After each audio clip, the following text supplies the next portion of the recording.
experience time with Lake Erie dogs, and I just want to send a message out to our newer clients that are going to be starting one-on-ones or the board and train in the next few months, okay?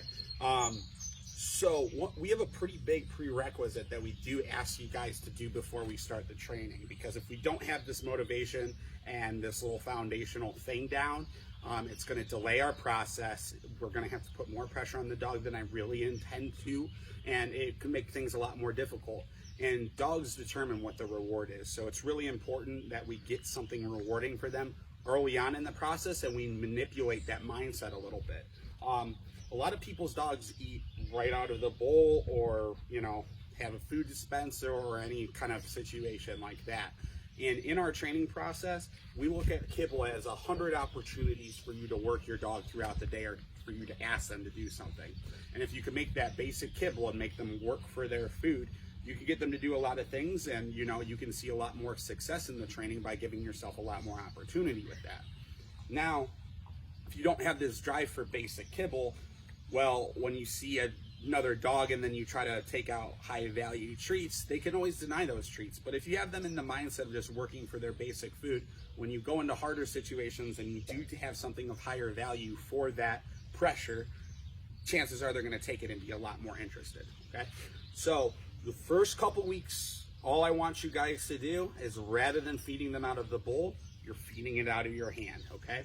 Your hand is a restaurant, and it opens and closes.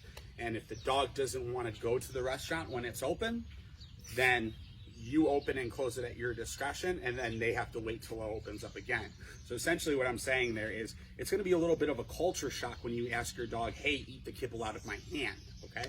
And they might kind of deny it a few times, okay? Now, I'm not saying starve your dog, but essentially you want to open up that restaurant and close it as many times throughout the day till they start taking it out of your hand, in no other situation, until they realize this is the only restaurant in town that I can get food at that's open right now, okay? Don't cave into going to the bowl. Some dogs, it takes about a day to 2 to get this down. So we're not really asking you to starve them. You're just kind of like giving them as many opportunities as you want, okay? And you're not asking them any obedience commands to do anything. You're simply just offering them their kibble. I usually do 4 pieces at a time, so I'm not dropping them all over the place.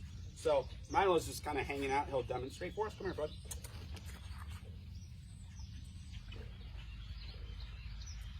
That's really all there is to it. You can move around a little bit if you want. Get them following you. I do like it on leash so that they really don't walk away. So you can kind of keep them next to you. Milo's kind of a messy eater. But essentially, you're just going to keep feeding them for their meal out of your hand. I know it's something you can't do all the time, but I want you to be doing it most of the time. Because if we can get this going before day 1 of training, we're going to have a big learning curve there. We're going to have motivation for us and have ignition. And that's the first thing. We need ignition. We have ignition for you guys wanting to train because you signed up for the training. But now we need to build that ignition for the dog, right?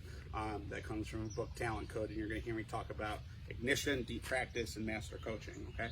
A lot, especially for our new clients. So that's just a quick tip. I need you guys to start that as soon as possible. Again, you're just not asking them really anything. Come on. You're just simply feeding their kibble right out of your hand. All right, guys? All right, have a good day and get that started so we can have a great start on day 1.